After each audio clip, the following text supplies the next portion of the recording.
Hi, everybody. It's episode, 20, yes, of the podcast of the Unsolicited Advice. And today I have the singer of the song you just heard, Christina Vento, on. Say hi. Hi. Thank you.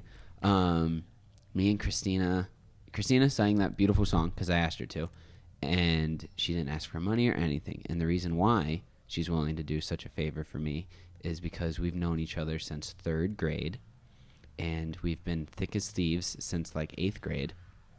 And she is one of my dearest friends in the whole wide world, and she's one of the reasons why I moved down here. And she sings, she dances, she does stuff for the environment. She was recently laid off. Sorry, harsh truth. Cutting you in deep. And we got to let the people know. That's okay. And she's in a band called Booty and the Kid. And she doesn't have paper towels at her house because they're bad for the environment. So she walks the walk and talks the talk. And what else is there about you? You have trashy nails on. They're so trashy. They're nice, though. They're glittery and They're long. glittery and pink. No, like they're a light. Clear. They're clear. My hands are just cold. Oh, you all right? Yeah, I'm okay. They're clear. They're clear. They're clear. Christina, Yeah. speak to on yourself. Share the people. Okay. Tell the people what they need to know about you. Okay, well, I think you did a pretty good job. Thank you. Yeah, no paper towels. He's totally correct. I just reuse the same rags over and over again. But you Just recently do the plug for the bamboo things. Okay, so a friend got me these bamboo towels that you can actually reuse like up to like 150 times or something like that. So they feel like paper towels. You can't really rip them, but you use them and you can wash them. Do they come in like a roll? Mm-hmm. How much is a roll? I'm not sure. You They were Google how gifted much the to gift me. is. No. Oh. That's cool. Yeah. Yeah. Yeah, I'm in a band, Booty and the Kid. That's pretty much my main thing right now. As Jacob said, I was working in sustainability. I did study sustainability and business. After college, I worked for a waste to energy company doing marketing and just like sustainability coordination. Worked there for about a year, and recently, like November, got laid off, which was really hard for everyone, but ultimately Hard for everybody because most of the company got laid off.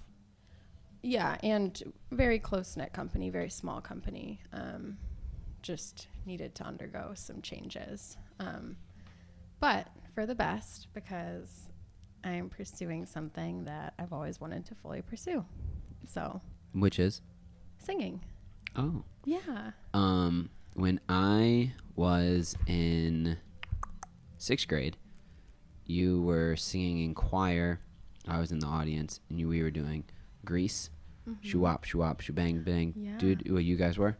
And I was like, who is that pretty tan girl, because you're Greek, and tan, olive complexion.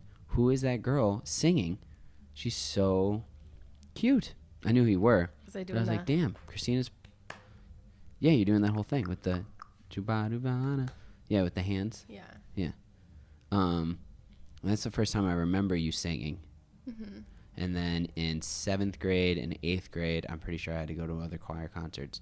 But 10th grade, you were in Beauty and the Beast.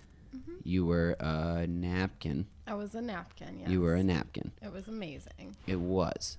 It was an amazing production. I owe that production a lot. I saw it 3 times. I saw you as a napkin 3 times. Twirling around. Twirling and being fantastic, and seeing Dan Hoy Yes. be Beast, and he is now on Broadway doing Cats.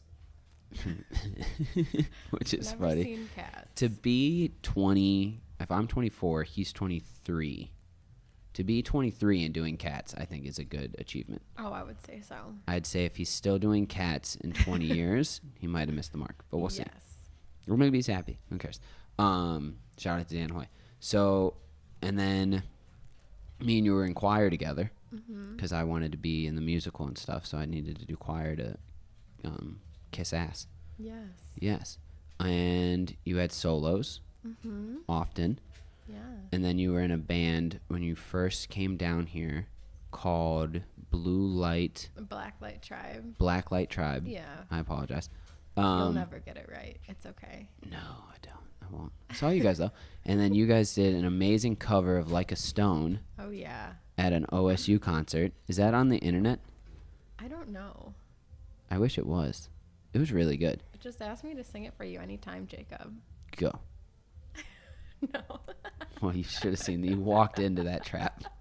Come on. Sing a little doodah for the people. We're just talking about you. We literally are just talking about you singing. I have a sore throat. You want to sing with me? Convenient. I'll sing with you. What do we sing? Okay. Oh, what's your favorite song? Drake, Kiki, Do You Love Me? No, I don't. That's not fair. I was listening to. You know what's funny though is yesterday I was just like, oh, if you're reading this, it's too late. Oh. And I just read. I just listened to it. I listened to it 3 times through. Oh wow. Yeah, big fan. I almost went off on Instagram to make a story about it, but I decided the roads were bad, so it was hard for me to Instagram and drive. Call. Yeah. Good call. Yeah, you're an amazing singer is the point of the conversation.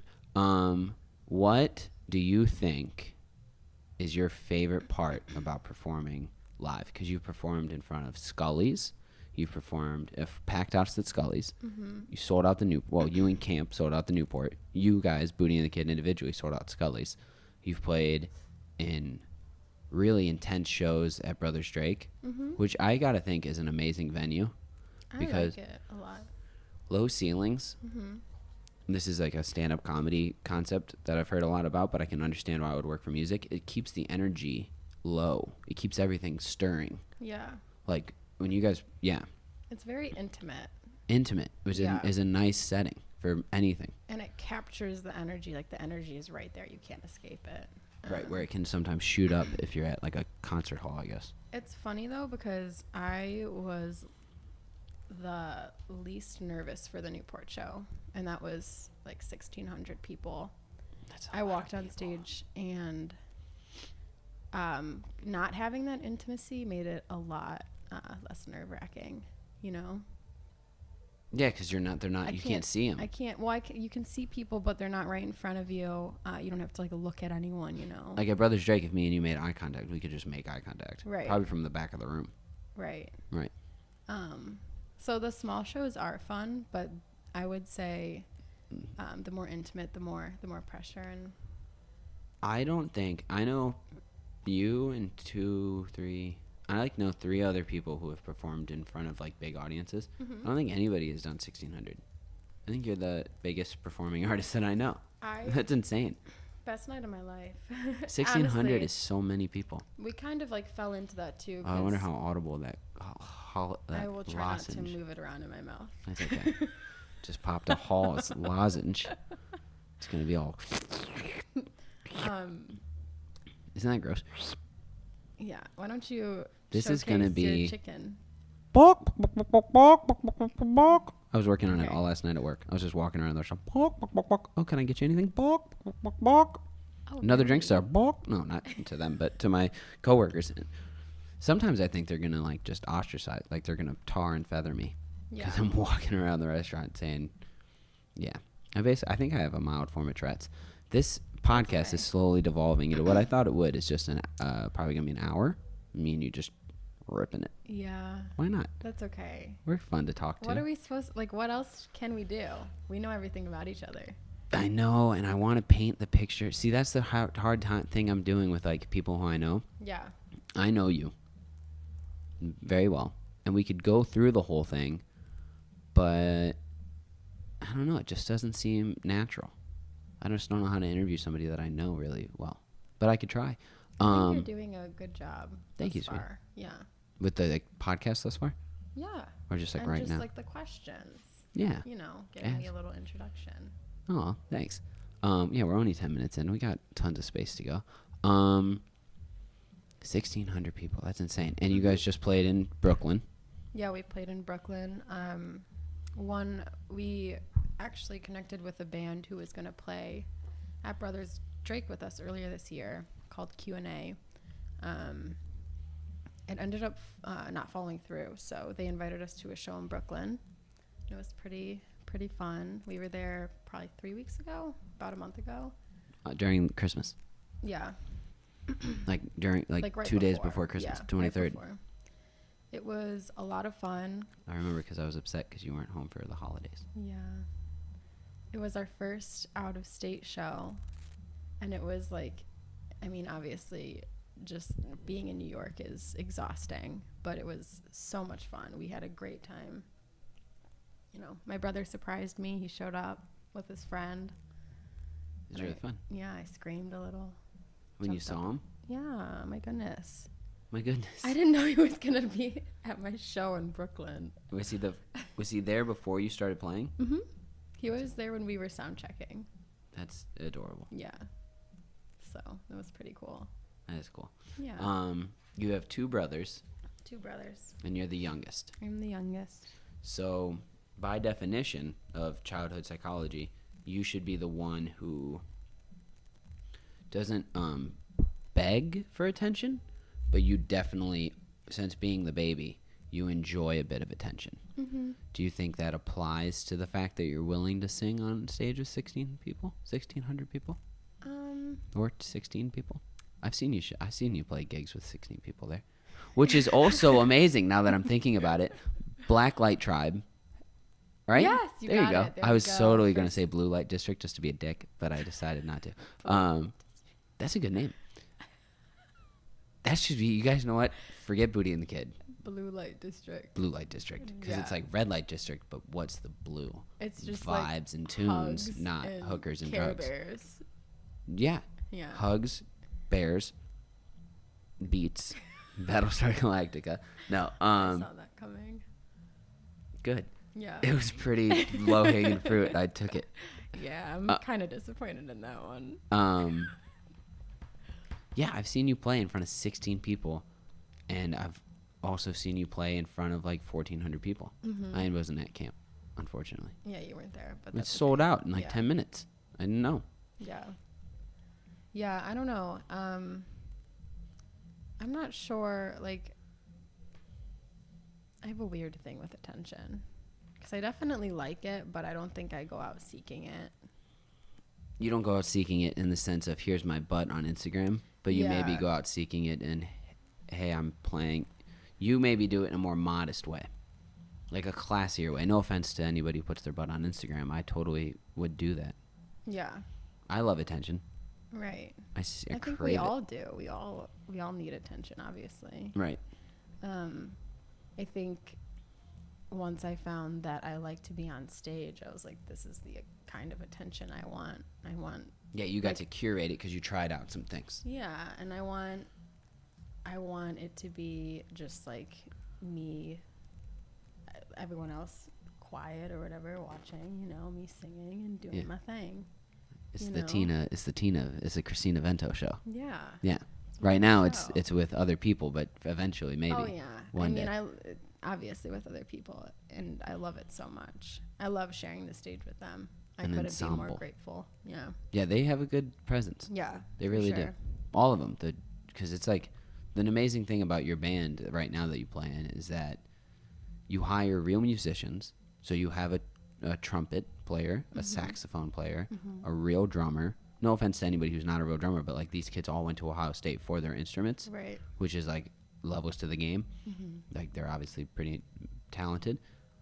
Is your guitarist a professional guitarist? Yeah, they all went to school. They studied jazz. They all studied jazz, so they're all jazz musicians coming up there, bringing the heat, while Christina sings and Tyler and Nick kind of do their thing. Yeah. Which is like a unique-ish sound.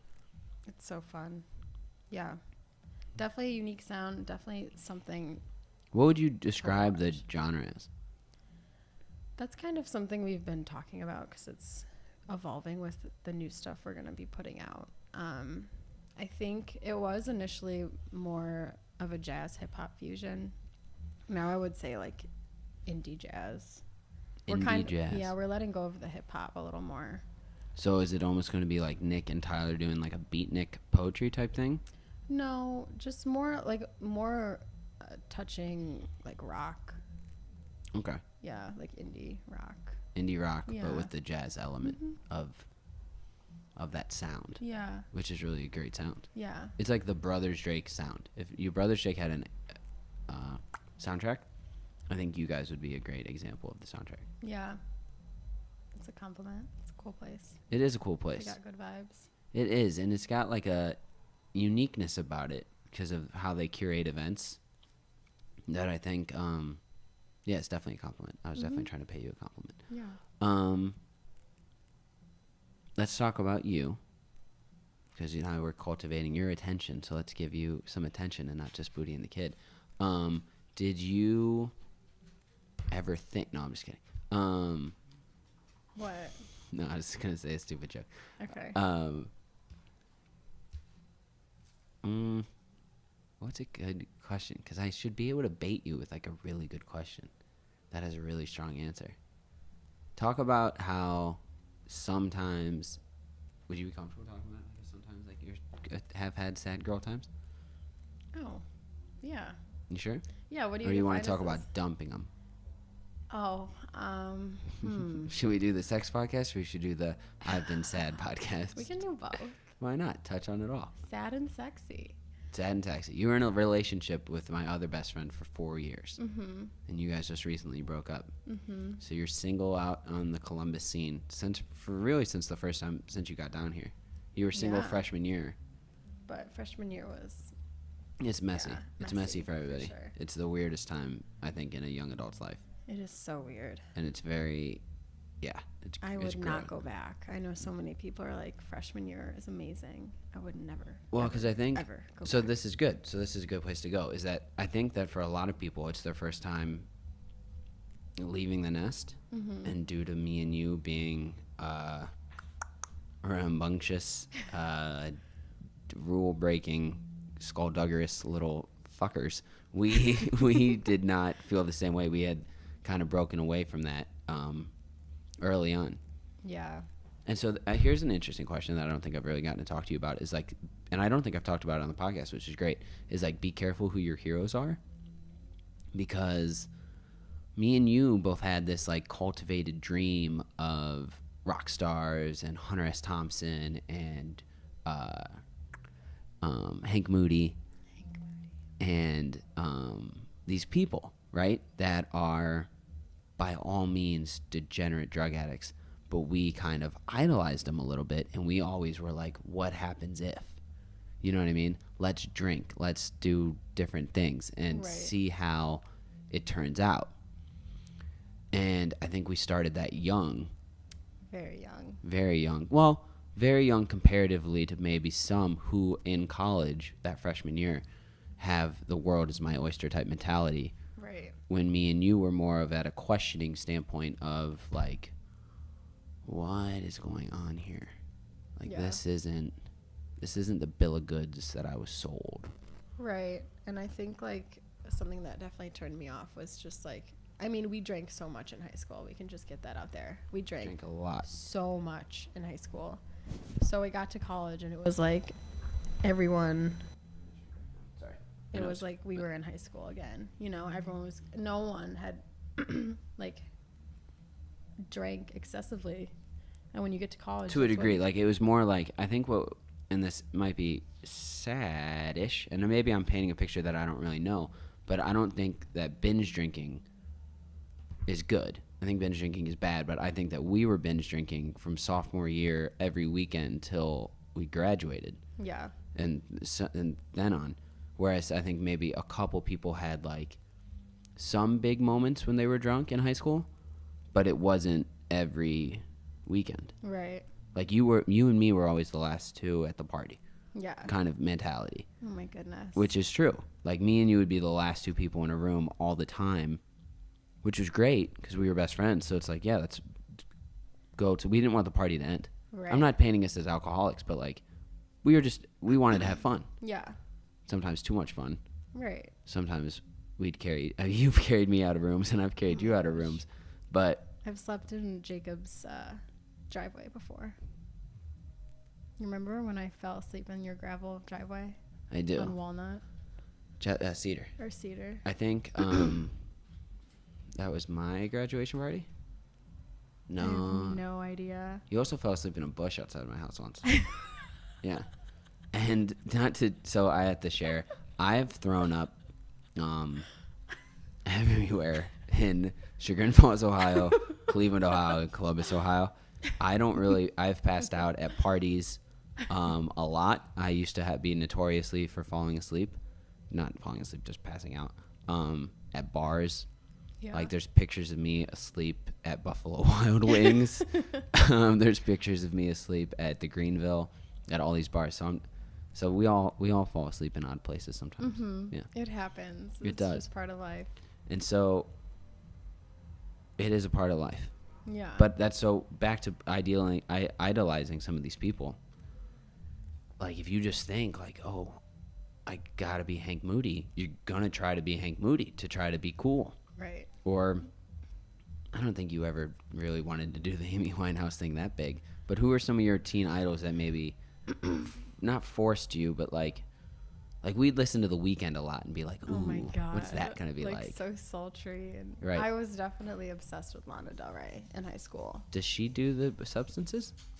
Oh my God, she was like a meth addict. Really? She had She like really a looks really pretty for a meth addict. Oh, she's not anymore, and she hasn't been for a while. I think like in her 20s or like 18. I think she was like 18. She like lived in a trailer park and all this stuff. Really? I did loved not know her. that. So That's seedy, grimy. Let me wear a dress that kind of just is like straps falling off my shoulder with Okay, like you're Doc painting- Martens. That's the Lana Del Rey look. yeah, yes. Whereas I wore a black T-shirt and a leather jacket that was my grandfather's, who weighed 300 pounds for months just to try to be Hank Moody. So I'm not saying it's a bad thing. Yeah, definitely. And I mean, we could talk about Ben West. We could talk. You want to talk about Ben West? We could talk about Ben West. Ben West was a rapper. I guess we don't really have to. For first and foremost. Yeah, I don't care. I want to. It's interesting. You brought it up. Ben West was a good friend of mine, a dear friend of mine, and he was Christina's first kind of boyfriend. Yeah, kind of. Kind Not of. really. This is a messy middle thing. Yeah. And so Ben and me really started to be friends around, I think, freshman year of high school. He wanted to be a rapper. That was his dream. And he had made raps in like 8th grade. And he was a very tall ginger boy from Chagrin Falls, Ohio. So it was like a lot of, oh, you can't be a rapper. That was a lot of those first conversations that I heard, Yeah. which is interesting to tell somebody that they can't be a creative person, which is now in 2018, anybody can be. Right. But in 2012 and 11, I don't think it's like the year. I think it's just the age. Like he was so young. It's like, he was very young. and I don't know. 15, he was 14. Yeah, he was And- very young and like already living a very different lifestyle than anyone in Chagrin. True, very true. A lot of times it was, and Christina would come sometimes, it was us driving to Cleveland Heights to hang out at this house full of kids in their mid-20s who were making music and smoking weed and hanging out and drinking and doing their thing. And then we were just like the 14, 15, 16-year-old who had to like present ourselves in a way where it's like, one, don't get thrown out of the house, and two, it's like you got to show up. Nobody see, and that's the tricky thing, is that nobody was telling us. There was never a lot of peer pressure or anything. It was, we wanted to be there. Yeah. We sought that out Right. due to the We fact that wanted we that. loved. Yeah, we wanted that. That So was that bad. was the thing we were looking for Yeah. in our monotony, in the like the burbs of the monotony of the burbs, Right. which is which is interesting. So Ben is, we won't touch on where he is now, but we would hang out and we like wanted to do t-shirts, and Christina, we'd want to sell, like, we'd wanted to make merch, and he would go to shows and I would kind of be like helping and trying to do whatever I could. Christina sang on a couple songs with him, and we all were just pal and buddy, and it was all just like this weird little world of like drugs and basements and cigarettes inside and a lot of weird we watched Heat a lot. We watched Heat like way too much. We watched what other movie? Like Alpha Dog a lot. The 50 Cent movie a bunch, like on repeat. All those movies, and then like Hank Moody and stuff.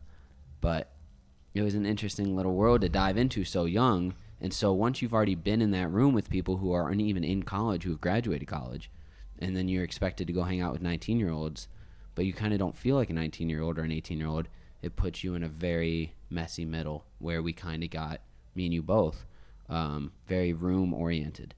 It was a lot of go home, watch Netflix after class kind of thing. Right. Or binge drink to drink away the sadness of freshman year of college.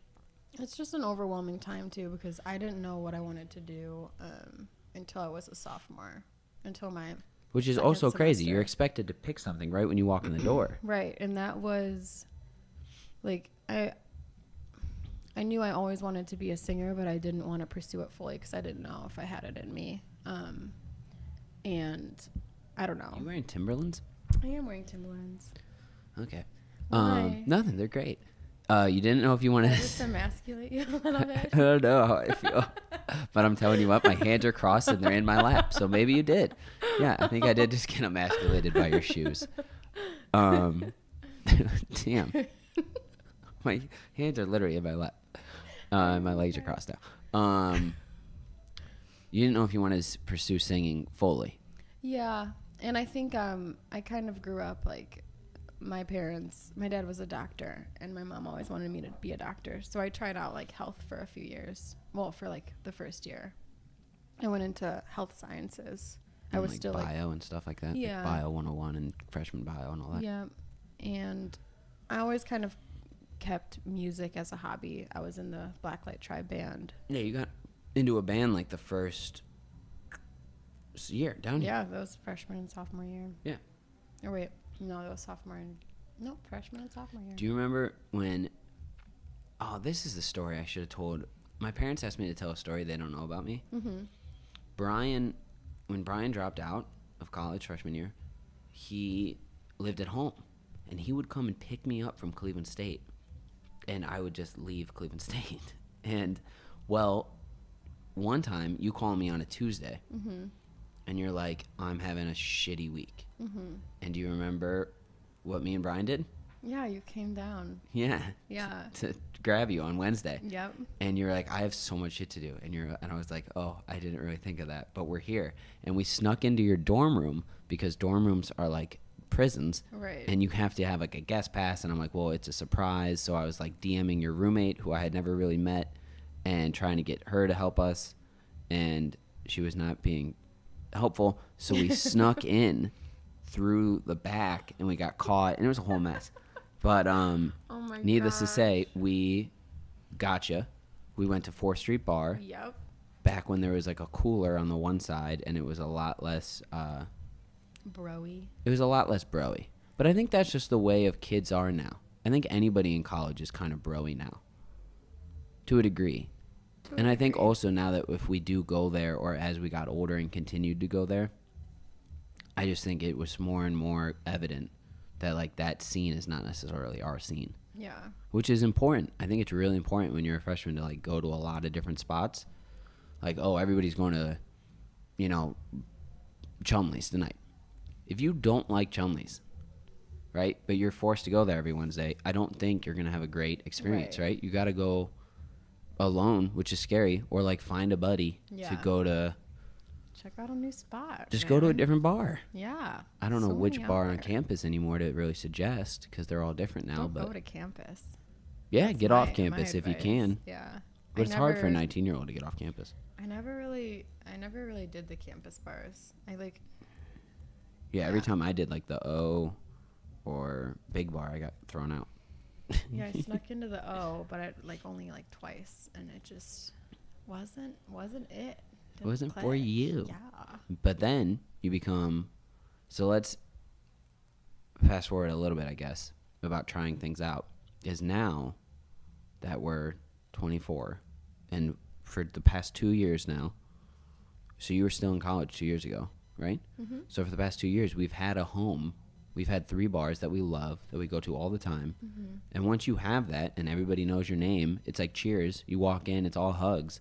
That is the kind of acceptance that I think is really great at a bar. Yeah. Which doesn't help.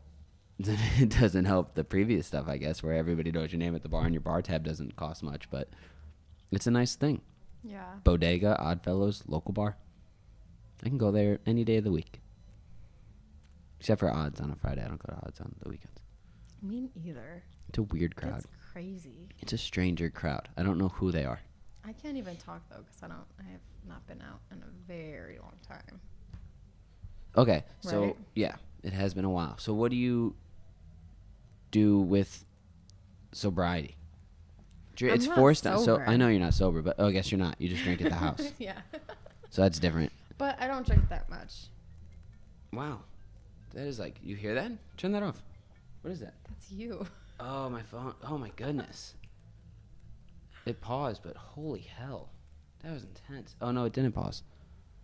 That was wild, that noise. That just happened. What? I'll cut that out. That was intense in my ears. Because I thought it was coming from your phone. So I guess if you don't test the sobriety, I can't really talk to you about sobriety. I don't know how to turn that. It's Brian. I know. I can see. How do I turn off? He knows we're talking about him. We haven't talked about him. So we came down to see you. Let's get off that topic. We came down to see you so I can finish the story. Oh, right, Because I right. forgot. We went to 4th Street and we sang karaoke. And what song did we sing? We sang Your Your Song Song by by Elton Elton John. John. The 3 of us together. It was so beautiful. I think everyone was crying. I do too. I Yeah. distinctively remember tears in the audience. As Lighters I were fumbled, up. Lighters up, cell phone lights, Anything. anything and everything. Moment of silence. There was a birth Yeah. in the middle of the 4th Street bar. No, I don't remember singing much. I was pretty intoxicated by Yeah, the time. we were all pretty drunk. But it was great. Yeah, it was And a we lot of fun. sang together, Mhm. which was amazing. We should do that again sometime. We could sing karaoke. I haven't sung karaoke in a minute. Yeah. You used to sing karaoke every Wednesday at local bar. Yeah. You don't do that anymore. It's been like 2 months. It's not 3 as fun in the winter. Nothing's fun in the winter. Yeah. It's just so much easier to just go home and be cozy. Yeah. I kind of like, it's what people hate about winter. They want to be out and about and whatever. I love winter so much because it's my time to just like hustle, like save up. I'm not going out. Well, I can't go out right now because my job You don't have a job. I have a job. Are you, You saying do. that You you have- don't no. have a job? I have we jobs. Both, You have a job. You have 2 I have jobs. 3 jobs. You have 3 jobs. I have 4 jobs technically. You have 4 jobs. Right. But none of them are salary. So it just Right. becomes it Yeah, becomes but- choices. It becomes like, do I go out and spend a $30 bar tab? Yeah. Or do I have a friend over, we get a bottle of wine, and we have a nice night? Right. Which is a great choice to make. Me and you went to a Green Drinks once, which is like a environmental friendly happy hour type thing where they invite a couple speakers. Right. And I remember one guy very distinctively talked about how he had built his whole house out of tires and how he used it like at the end of the month he has like 1 bag of garbage that he contributes to the world. Like, and he grows a lot of his own food and like he doesn't spend any money on his electric bill. He's really doing it. Right. And he said, and in the summer they work really hard. In the summer they have to get everything ready for the winter. But in the winter then they just chill. Yeah. And he says it's okay to move with the seasons. There's a reason why you're a little sleepier in the winter. Yeah. So just ride with that. And I agree think with about that. I think fully. about that all the time. Yeah. I agree with that fully. And it's not like I don't like to go out. I definitely miss seeing people. And we definitely fucking blew it up this summer. Yeah, it was wild. It was probably the most fun I've ever had on a summer. Yeah.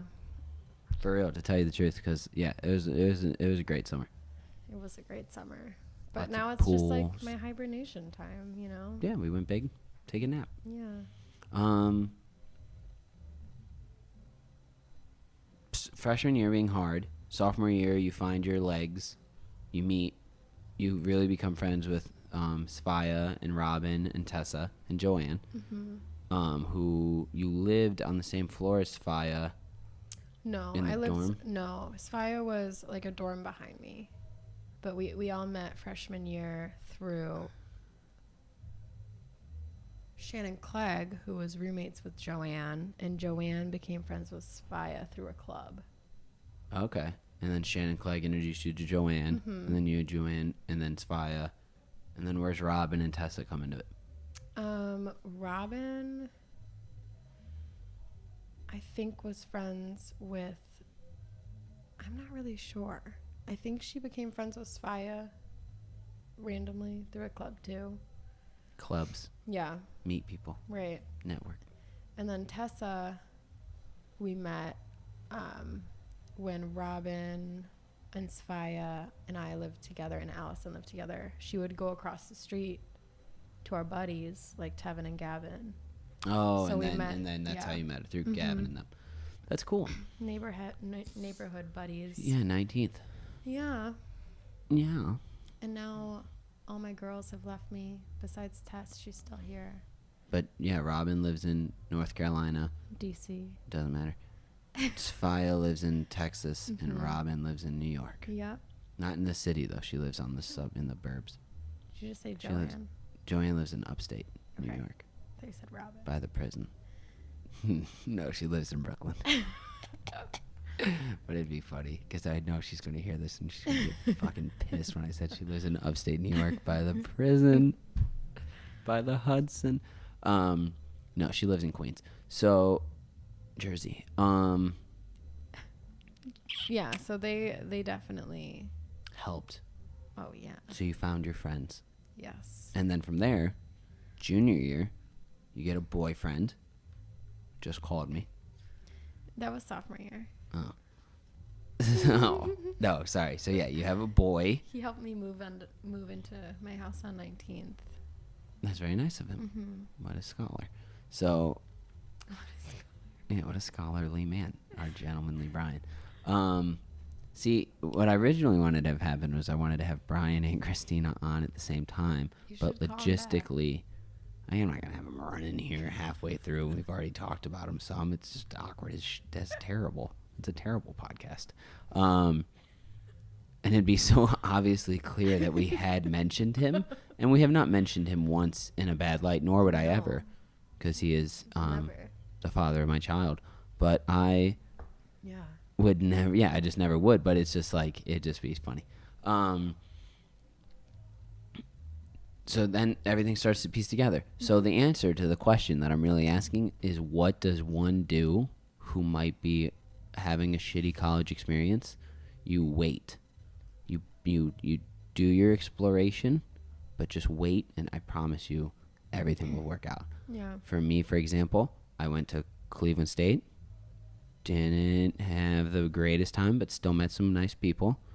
Went out with them, did the thing. Fresh sophomore year, I decided to move back home and like chill out a little bit, get my grades up, do that thing, commute. And then junior year, rather, I moved down here with you guys. Moved down here with Christina. And like another thing is just like don't get caught in a loop. If you're not happy, just do something, you know. You gotta change. Don't stop like meeting people. And if you're mad about Chumley's, go to another bar. Yeah, man. Go to Midway. Yeah. Go to Bowlingles if that's not your scene. Both of those. Go to a little bar. Go to a little bar. Go to a quiet space where you just aren't like forced to scream or dance, or there's no weird pressure of people looking at you to do something. Right. I thrived at Midway. I had so much fun at Midway. See, the thing about Jacob is like he doesn't like all these like broy bars, but deep down he really loves them. Deep down, if there's there has to be that skim layer of like judgment off, right? Nobody at Midway, because they're all just kids. They're all just soft, like they're all freshmen and sophomores. So me being a junior might have been a little out of my class, but nobody gives a shit about any of it. It's all just unadulterated fun. Very little ego walks into that bar. Whereas at a newy broy bar, where you're an older bro, like Pine House, probably the worst put. The vibe I get in there is just like, leave. Like my spidey senses tingle, like you have to leave. Like there's nothing good happening here. Get out. Like, why is that? I don't know why. It's probably due to my insecurities. Okay. It has to be, because obviously there's nothing going on there that might be bad. But or maybe there is. Maybe it's like this deep. I used to work for the company. I know it's like a weird place. Like, there's this just like energy in there that just turns me so far off and on the anxious that I need to get out of there. There's definitely an energy that Everywhere. Yeah, everywhere. But that place definitely has an energy. I've only been there like twice in my life. It's not good. And I don't know. I think I've been there 4 times. Yeah. And I love going to new bars and trying everything out and trying all the food out. But yeah, not there. What a good rag on Pine House. But, and the only reason I probably go to Standard is because I used to work there. But yeah, deep down I do love Burley bars. Like, deep down there's a part of me that wants to be in Miami with like a whistle and a bottle of champagne. Oh my God. And like a whistle? Yeah, because you blow the whistle and everybody's having fun. Whoo!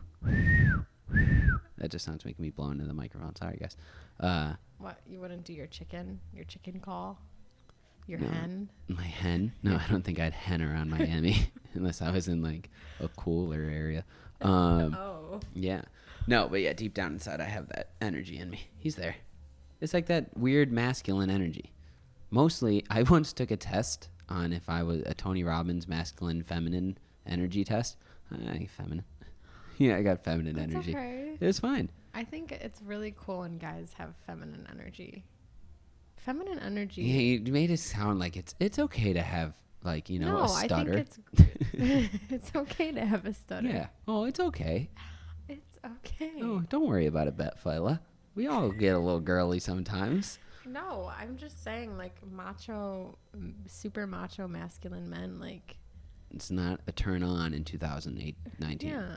It's kind of like a. How do I talk to you, you know? I don't know. I remember taking the test, and I remember because Anna Benson, who like is into spiritual stuff. Wow, it's really just the high school yearbook on this podcast. She posted it on Instagram. She was like, "Take this test," and I was like, I'm not doing anything. So I took it and got feminine. I DM'd her back. I was like, I got feminine, and she's like, "Of course you did." And I was like, "Oh, okay, sick, thanks." What were the questions? Do you remember? Like, do you like to talk about your feelings? No, I think it was more so it was like a situational quiz. So like they present a situation and the choice that you answered. So like if a robber came up to your car, would you run?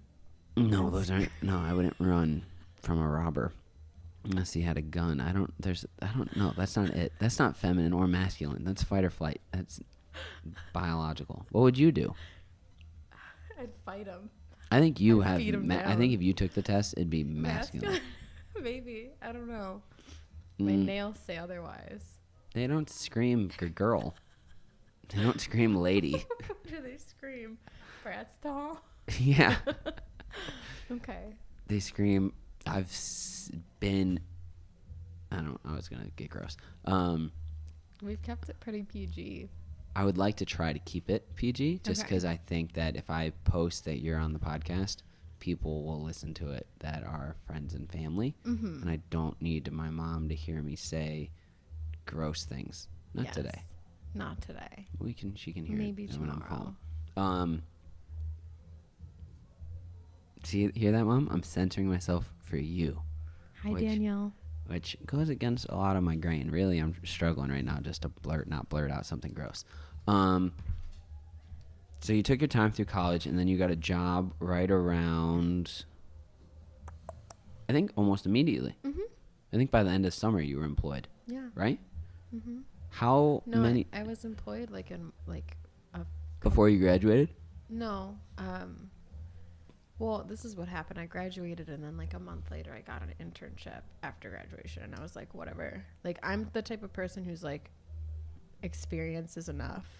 Like, I'll get paid shit just to experience something different. And you'll work 2 jobs just to get experience in the field because you know it's worth something. Yeah. So which it is. It's so undervalued because everybody's stuck with these huge bills. Yeah. These huge college debt bills, and it's just like, I need to get paid immediately, and it's like you're kind of missing out on things. Right. Which is definitely unfortunate. But experience goes a long way. I learned a lot with the company. I was an intern for like 3 months, 4 months, and then they hired me full time, doing marketing and PR, and it was a lot of fun. It's a great time. Name drop your title. Head of marketing and PR. You're the head of it. Yeah, but it was a small company, so Yeah, but still, coming out the gates, yeah, 3-4 months into graduation, right. you're the head of PR. Yeah, it was a great time. It's a cool resume builder. Yeah, definitely great. Met a lot of cool people. Just learned a lot about working a 9 to 5, you know, like being in that setting. Yeah. Do you think if the music thing didn't work out, you'd go back to a 9 to 5 setting? I feel like I'd have to. Feel like you have to? Yeah, That's a mature answer. Yeah, I don't know. I also might want to go back to school eventually. Yeah. For dermatology? Something in the medical field. Oh, really? Yeah, it's either that or like exploring. You couldn't like further the. Well, I could. Okay. And that's what I'm getting at. Like, I think exploring like starting a business with my brothers. Ooh. Yeah, and Joanne. An environmental. Like a econ. sustainability, create a product. Like bamboo paper towels. Right. Or like a toilet that is efficient. Right. Yeah. And doesn't waste like 80 gallons of water. Exactly. Almond milk. I just learned about almond milk. Super bad for the environment. It is, but it's not as bad as dairy. Is it not? No. The water usage? Because you have to use more to feed a cow. I guess it's what you Make of it. It's what you think, like what you think morally is correct. But I mean, when you're raising cows, you have to think about all the methane emissions. The poop. It's huge. It's the farts horrible. and the poop is really big. And not only that, then and it ruins the water supply. Yeah, exactly. Because that shit's got to go somewhere.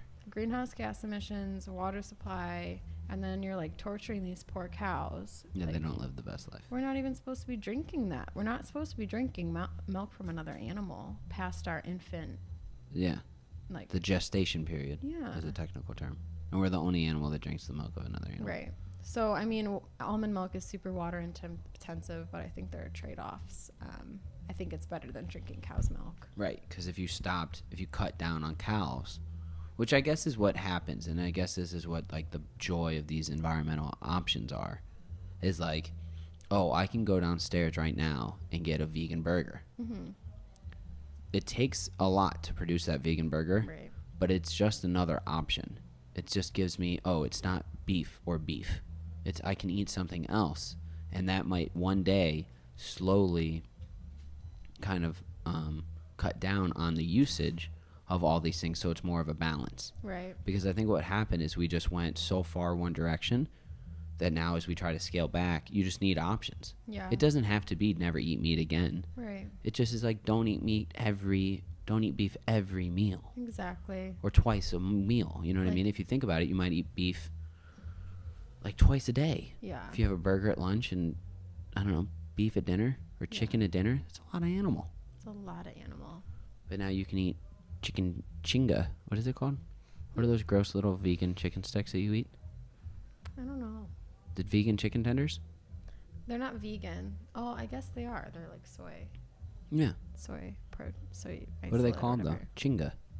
I don't know what they're called. I don't think that's what they're called. Okay. So, soy nuggets? I don't know. Yeah, soy nugs.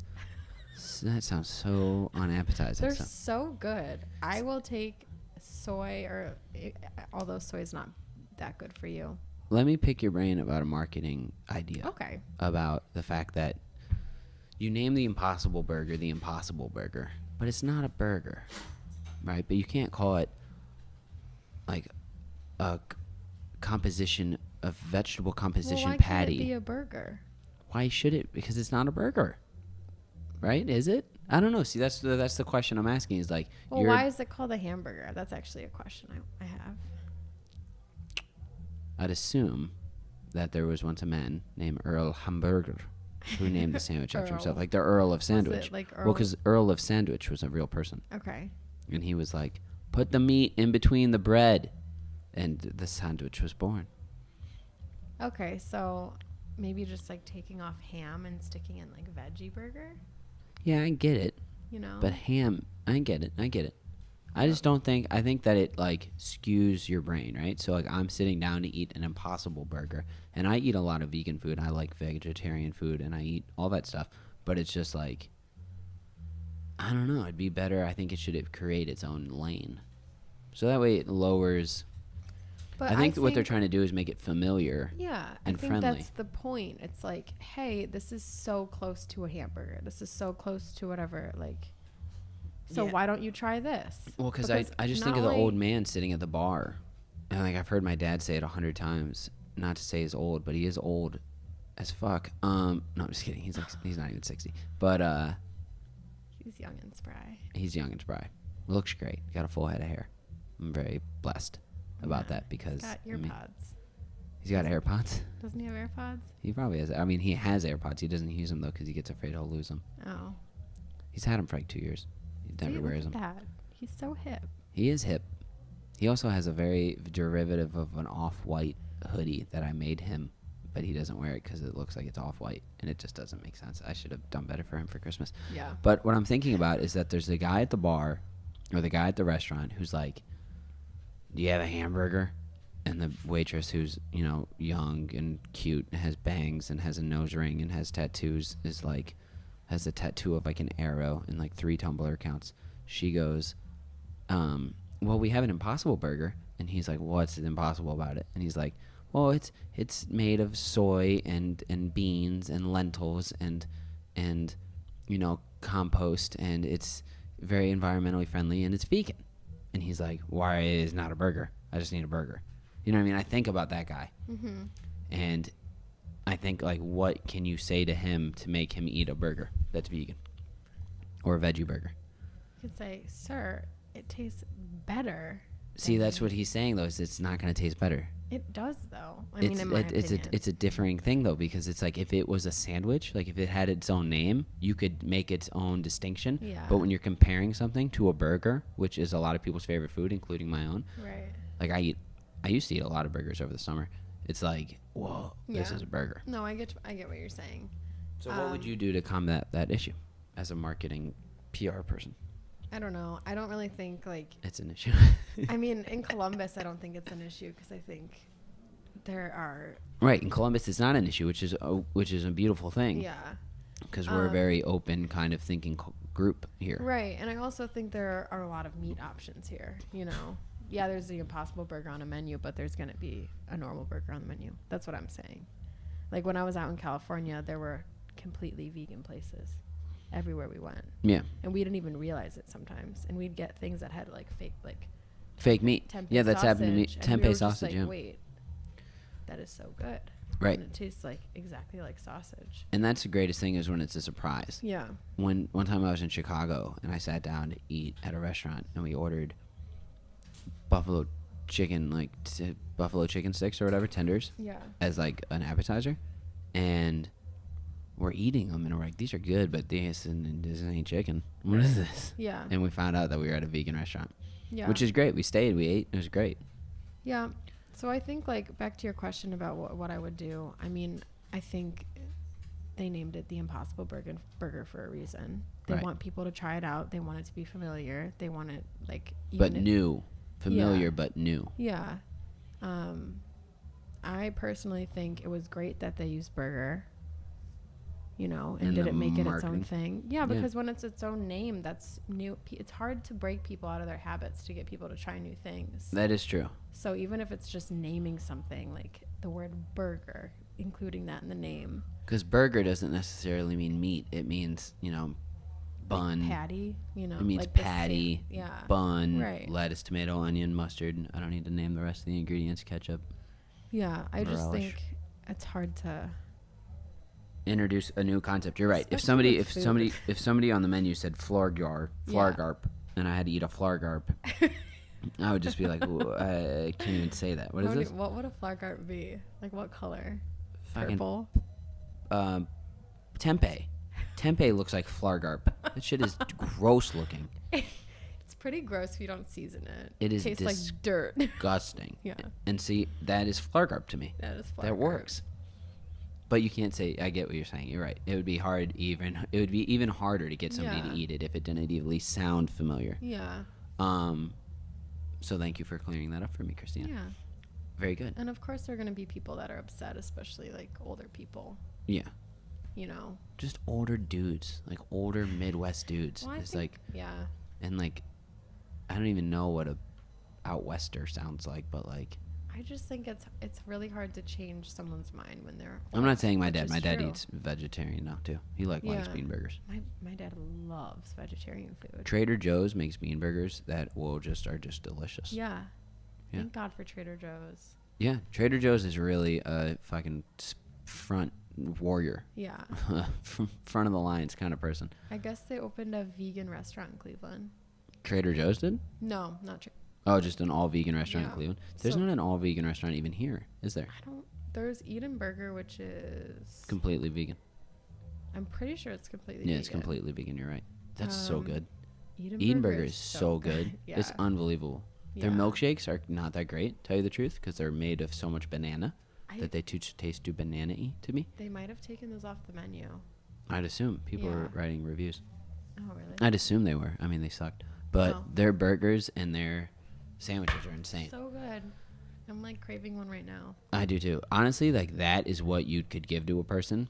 Like you sit somebody down, you say, "Here, I got you a sandwich," and they eat this. Yeah. And then they're like, "Oh, I'd eat this every day." Right. But see, I think and then it just becomes a conversation of like, we'll try these other ones, maybe you'll like it, but then you're just introducing somebody to a new food group. Yeah. Which gives people options. Yeah. You know what I mean? It's just all about options. I love that downstairs and at other bars and at White Castle, which we ate all summer long. We went to White Castle 3 times a week. One time we went to White Castle 4 times in a week. We went on a Tuesday, a Wednesday, a Friday, and a Saturday. Yeah. That's gross. But they have vegan. Impossible Burger. And they have a veggie burger. Oh, do they? Yeah, they have 2 vegetarian options. I didn't know they had a veggie burger. And then they have onion chips that are delicious. Do we go to Eden Burger and get a burger, and then we go to White Castle and get the onion chips? I don't know about White Castle. Why? I've been so good to my tummy lately. Oh. Yeah. Yeah, kombucha. Yes. Yogurt, pH. Yeah, it's all about maintaining that balance. Yeah. Happy Probiotics, man. Happy probiotics. Do you know what prebiotics are? No, inform me. Probiotics are the soldiers on the front lines doing the work. Yeah. Cleaning. Fixing. Flora, fauna, keeping everything growing in your stomach. Keeping the neurons. Your brain produces like 10,000 neurons a day. Your stomach produces 1,000 neurons a day. So your stomach has a mini brain in it. And the idea is that while your probiotics are out there doing the work, the prebiotics are what feed the probes. So chickpeas, heavy in prebiotics. Okay. So like if you ate a chickpea, olive oil, and onion salad for lunch. With garlic? Sure. Yeah. Why not? And then like a ginger kombucha. Your digestive stuff would be super ready for whatever kind of weird dinner you wanted to eat. Carbs, pasta, steak, starch.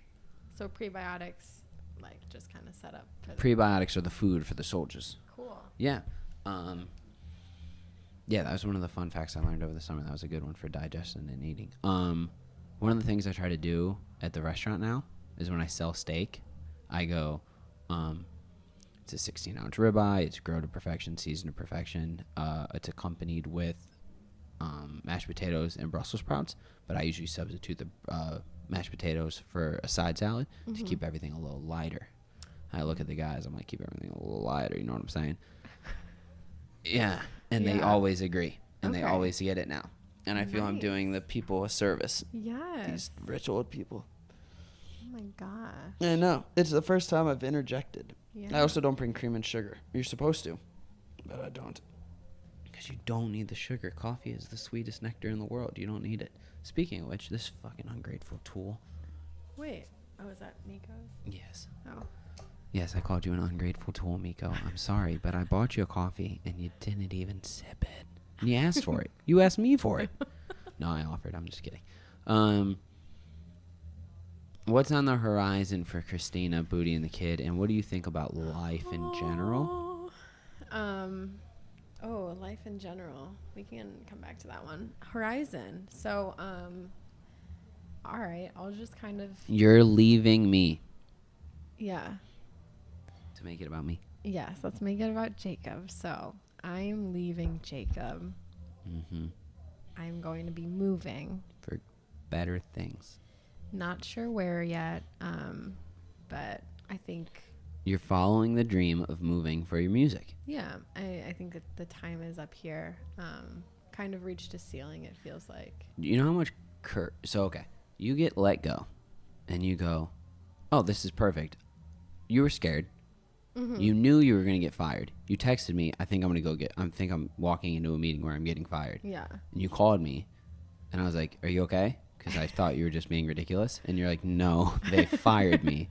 And I was like, I don't. And you were like, oh, shit. Oh, shoot. I don't know what to say. But you took the opportunity by the horns and by the testonies. Yeah. Just grabbed them. By the package. And you did something amazing. That's taking a lot of courage and a lot of... You are more busy now than you were when you had a job. Yeah. Because you're going so far into it all. You're jumping both feet in, and you're going to see what happens. Mm-hmm. And you even already said that, like, the mature answer, I'll probably, yeah, if it doesn't work out, I did it. At least I said I tried. Right. Which is really amazing. Yeah. And as upset I am about you leaving me, because we've been thick as thieves now for 3rd grade up, I'm happy for you. You'll come visit me. I'll come visit you, and we'll talk on the phone. We'll talk on the phone. We'll FaceTime. Yeah. And memes in the DMs. Yeah. Yeah. If I'll tell y'all right now, whoever's still listening. I mean, how long is this in right now? I think we're probably 50 minutes in to the podcast. Oh, we're an hour in. If you're still listening at this point, thank you. I applaud you as well. It's also very honorable. No, not honorable. What was I called? Brave. It's brave to be this far, an hour into just me and Christina talking to each other. But if you're friends, if you really want to gauge how friends you are with somebody, look in your DMs. If they're not there, they ain't your friends. If somebody's not sending you DMs of memes or boobs and butts or funny stuff or cute videos of cats or cute videos of little kids, they ain't your friends. Find new friends that send you memes. I'm not taking it. My books are closed right now for friends, which is weird. For once in his life. Yeah, I'm not just begging for the attention of anybody that I see, but find somebody. Yeah. Go out into a group. Go up to somebody at a bar, a stranger who looks nice, and be like, "Hey, you want me to send you memes?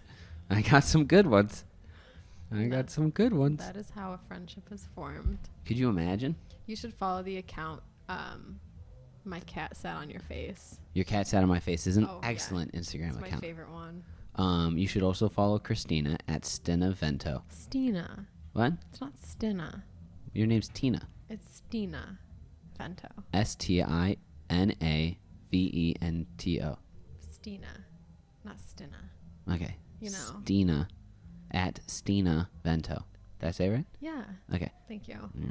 And LinkedIn connections. She's begging for them. She needs them. She's moving to LA. Or Austin, Texas, or Chicago, or Memphis. You guys should move to Memphis. No. Fuck all your other plans. I'm telling you, I know things. No, I know the industry. No. Yes. My thumb is on the heart and the pulse. My hand is in the chest cavity of the music industry. Yeah. Feeling it move. Just like with the rhythm. It. Yeah. I'm going to pull it out and eat it like an elk heart. Okay. Would you eat heart? You're a vegetarian sometimes. Right now, you're on a pretty long run. Yeah. I don't know. I don't really. Okay. Would you eat organ? Sure. Okay. Me and Christina are going to go buy liver because she said she'd do it. I like liver. I like it depends. It needs to be special, like prepared, you know. No, I'm hitting it on the skillet for 2 seconds with onions. Yeah. Yeah, it's very vast. So liver is very ventricle a very ventricle organ. There's a lot of like little vents in it, like because the food comes through it, and the bad stuff comes through it. Yeah. But it's really good for you. It's a superfood. Is it flavorful? Like organ. Our livers aren't superfoods because we drink and do drugs sometimes. Not really. Sorry, Mom. You're not listening. It's an hour in. My mom tells me that I should only do 35-minute podcasts. And I'm like, oh, pretty sure it's my podcast. And she's like, you should have a guest on every time. And I'm like, oh, well, can't. So you try to schedule that. And she's like, she should be your momager. she gets so many. No. Yes. God, she'd be so good at it. Oh my God. I wonder where my career would be. What career? Like, I'm a server. I do this for fun and out of my own pocket. Well, I'm going to wrap it there because it's an hour. Are you good? Yeah. Do you want to talk more? I can't even remember. Yeah, we're good. It's my podcast. We're going to shut it down. I would say that as though I tried to make it about you, I did a poor job. And for that, I apologize. I love you so much. Thank you so much. You are jet. Me. I'm going to leave you with a compliment. Okay. Me and Nathan Salone, who was on the podcast already, which I'm so happy about too. One time we were on the phone talking about you because we had both called you earlier in the day, and then we called each other, and we just talked about you for about 15 minutes. That you're jet fuel for us. We talked to you for a little bit, and it makes us go faster. Like you're coffee for me and Nathan. Yeah. To a degree, and I mean that as you're very inspiring. Thank you. Don't make me cry. Is that sweet? Yeah. It was nice? That's really sweet. Yeah, you're jet fuel. I love you guys. Yeah, we love you too. I feel the same about you. Aw. And him. Y'all are psychotic motherfuckers. Yeah. But. Straight jacket on the way. All right. Bye, everybody. Bye. See you tomorrow. I'm not always right. I'm only trying to be nice with my unsolicited advice.